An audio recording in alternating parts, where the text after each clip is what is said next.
Bonjour et bienvenue dans le guide Blueness, le guide de l'alimentation idéale. Aujourd'hui, nous allons nous intéresser à l'alimentation méditerranéenne.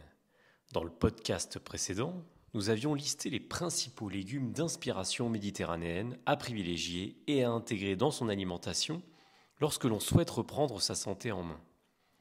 Outre les légumes, nous allons décomposer les végétaux en différentes familles d'aliments, parmi lesquels les épices, aromates et autres condiments que nous allons traiter dans ce podcast, les fruits, les légumineuses, les céréales et enfin les oléagineux. Ensuite, nous traiterons d'autres familles d'aliments protéinés ou gras notamment, parmi lesquels les bonnes graisses, les poissons, les fruits de mer, la viande blanche, les produits laitiers. Et enfin, nous verrons les aliments à modérer comme les produits transformés ou la viande de mauvaise qualité par exemple. Mais revenons au sujet qui nous intéresse ici. Les épices, les aromates, les condiments, lesquels nous permettent d'assaisonner et de donner du goût aux recettes, mais pas seulement. En effet, nous allons voir ensemble dans cette partie tout l'intérêt gustatif qu'apportent ces végétaux, mais aussi les vertus santé, de façon à prendre le réflexe de les utiliser de façon globale, pour se faire plaisir, en donnant du goût à nos aliments, mais aussi pour faire du bien à son organisme.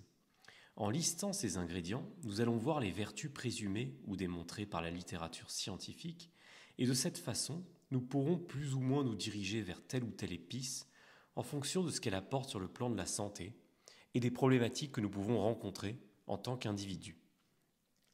Et c'est là tout l'intérêt de ce podcast, et des autres par ailleurs, donner du sens aux aliments aussi bien sur le plan gustatif que sur le plan de la santé.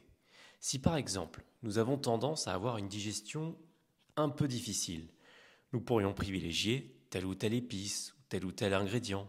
Et si par exemple, nous avons tendance à avoir une glycémie élevée, alors nous pourrons coupler une diminution des apports en glucides avec par exemple telle ou telle épice et pourquoi pas des périodes un peu prolongées de repos digestif.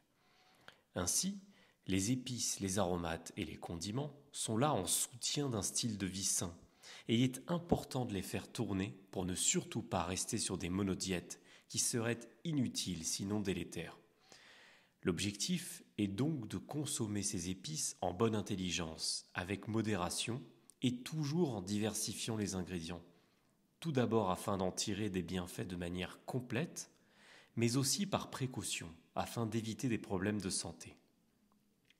Il ne s'agit donc surtout pas, par exemple, de boire la même infusion tous les jours pendant plusieurs mois ou années, pas seulement parce qu'il faut diversifier les apports, pas seulement parce que ce serait monotone, mais aussi par simple principe de précaution.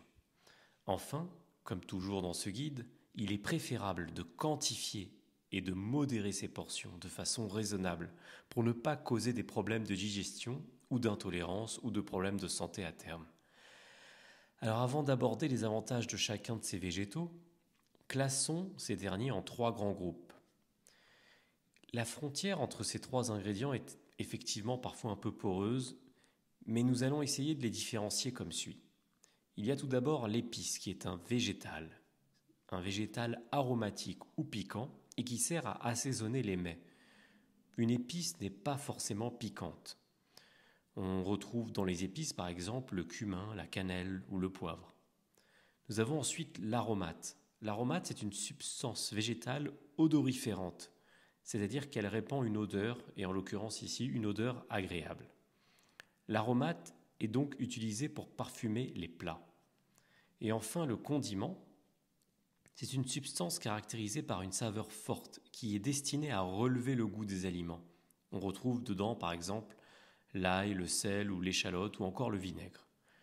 En gros, le condiment ne se caractérise pas par sa nature d'aliment, mais par son utilité, sa fonctionnalité dans la cuisine. On retrouve donc dans les condiments des substances qui proviennent de différentes familles d'aliments ou de végétaux qui a priori n'ont aucun rapport entre elles. Donc pour récapituler, l'épice est aromatique ou piquant, il assaisonne. L'aromate, c'est odoriférant, c'est-à-dire qu'il répand une odeur agréable. Et le condiment, il est destiné à relever le goût des recettes. Donc pour résumer, ces trois groupes d'aliments servent à assaisonner ces recettes, c'est-à-dire accommoder un mets avec des ingrédients généralement pour le parfumer ou lui donner plus de goût. Alors quel est l'intérêt nutritionnel des épices, des aromates et des condiments sur le plan de la santé ? Outre le fait qu'ils donnent du goût, chacun de ces végétaux apporte son lot de bienfaits pour l'organisme si on les consomme régulièrement.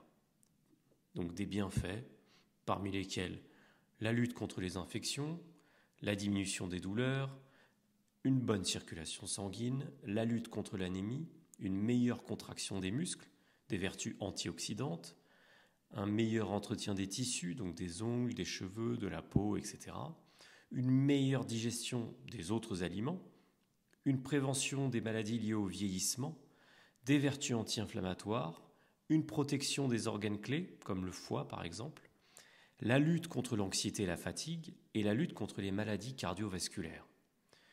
Utilisés comme assaisonnement, et donc dans des quantités forcément limitées, ces végétaux ne procurent pas tous leurs bienfaits santé en une seule fois. C'est l'utilisation de ces épices, de ces fines herbes et de ces végétaux, c'est l'utilisation de façon régulière et significative qui pourrait permettre de contribuer, ne serait-ce que de façon minime, mais déjà précieuse, à l'apport en antioxydants dans l'alimentation. Comme nous le répétons dans ce guide depuis le départ, la consommation de façon isolée de certains ingrédients ne peut répondre aux besoins en antioxydants du corps, mais c'est bien de manière complète, holistique, en les consommant de façon régulière et en synergie avec les aliments de l'alimentation méditerranéenne, donc des aliments bruts, riches en bonnes graisses, en protéines de qualité et en glucides non raffinés, qu'ils peuvent apporter, avec d'autres aliments, tous leurs bienfaits pour l'organisme. Alors maintenant qu'on a vu l'intérêt, disons, nutritionnel, quel est l'intérêt gustatif des épices ? Concernant l'intérêt sur le plan culinaire, ces épices et ces condiments vont transformer les repas sains en repas plaisir, ce qui nous éloignera petit à petit des écarts, des repas considérés comme des repas de fête, et souvent, à l'inverse des repas sains qui sont parfois vécus comme une contrainte. En d'autres termes, ces ingrédients vont faire de l'alimentation une alimentation plaisir, basée sur une véritable conscience de ce qu'on est en train de manger. Et à force d'améliorer nos repas grâce à leur utilisation, nous avons tendance à nous désintéresser de plus en plus de la nourriture raffinée, industrielle, et souvent associée à tort au plaisir lorsqu'on n'a pas ou peu d'expérience culinaire. Dès lors, grâce à la maîtrise de ces aromates, le repas ne constituera plus un passage obligé, utilitaire, censé seulement nourrir son organisme de façon purement organique, mais il deviendra un vrai moment de détachement et de plaisir. Et c'est justement l'un des volets qui constitue le style de vie méditerranéen, sans lequel on ne pourrait peut-être pas en tirer tous les bénéfices sur le plan de la santé, aussi bien physique que psychique.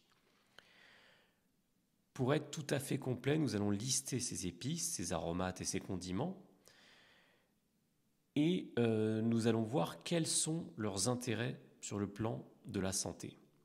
Concernant les accords, je vous propose certains dans cette liste, mais pour avoir plus d'idées, il vous suffira de rechercher sur Internet les accords possibles entre l'épice en question et la protéine ou les légumes que vous souhaitez consommer, en tapant par exemple dans la barre de recherche saumon, accord, épices ou encore poulet, quelles épices, afin d'avoir justement des pistes d'association.